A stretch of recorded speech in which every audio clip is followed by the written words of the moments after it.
Magandang araw po. So, another videos na naman po ang ating gagawin po ngayon. Ito po is about addition. Now, we are going to add x square plus 2x square. So, ano po ang rule dito pagka tayo nag-add po ng mga ganito? So, addition of these terms, mga ganito po, ang titingnan lang po natin ay dapat sila ay pareho po ng power. Mayroon pong power na ganito. Otherwise, hindi ka po pwedeng mag-add ng mga ganito. So, since sila ay pareho po ng power, square at saka square po dito, ibig sabihin, may dalawang square po dito at may isa pang x square po dito. So, that means, meron tayong 3x square po lahat. Bakit po? Dito po may dalawa. Dito naman po may isa. So, wala ka pong nakikitang 1 dyan, automatic isa na po yan.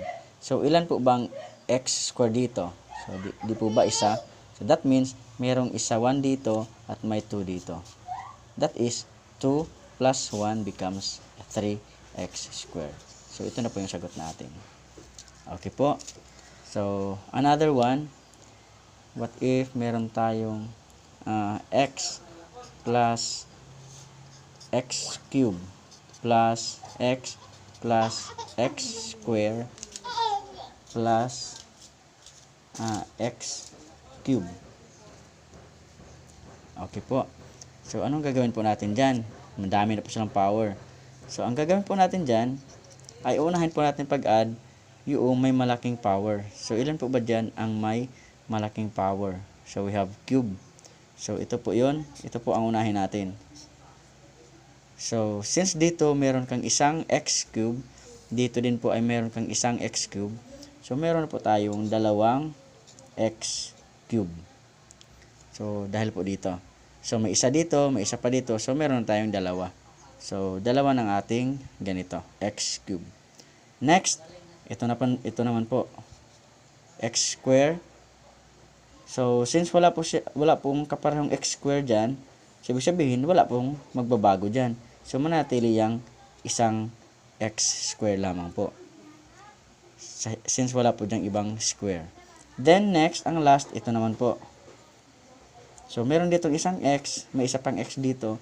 So, meron po tayong dalawang x. Okay po. So, ito na po yung ating final answer. So, dapat po nating tandaan, tayo ay makapag-add lamang po ng mga ganitong variable kapag sila ay pareho po ng power. So, itong power na dito na may cube at saka ito lang po ang i-add natin. So, ilang x cube po ang nakikita natin dito? So, meron lang pong isa. Dito din po, meron din pong isa since wala kang nakikitang number dito. So, ibig sabihin, merong isang x cube dito, may isa pang x cube dito, meron na po tayong dalawang x cube. Then, x square naman po, wala po tayong ibang nakikitang x square dyan. So, ibig sabihin, isa lang po ito.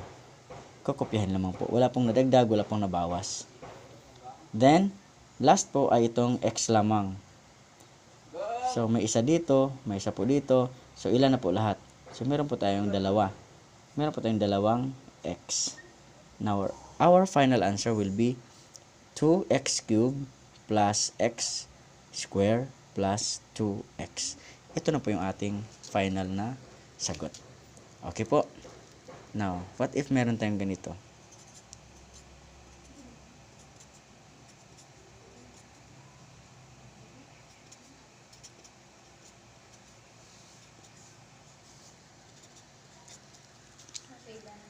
Okay. So, meron po tayong ganyan. So, unang gagawin po natin, titingnan po natin yung may highest power. So, ang may highest power dito ay ito at saka ito. Pareho po sila naka-raise to 2 or x square. So, ibig sabihin, dito po may tatlong x square. Dito naman po may 5 x square. So, pag-addin po natin yan, since pareho po sila ng sign, positive po sila lahat, may 5 dito, dagdagan pa ng 3 dito, then meron tayong 8x square. Okay po. Then, kasunod po niyan, ito naman po, itong natira. So, meron tayo ditong 4 na x, meron po tayo ditong tatlong x. Ilan na po lahat ng x natin? So, since pareho po sila ng sign, so 4 plus 3 becomes 7x. Now, this is now our final answer. We have 8x squared plus 7x. Okay po. Now, what if iba naman ang kanilang sign? For example, 3x squared minus x squared. So, since hindi po sila pareho ng sign, dito po negative, dito po positive. So, that means, ang tatlong x squared dito, babawasan mo ng isang x squared. So, ibig sabihin, tatlong x squared, babawasan ng isa.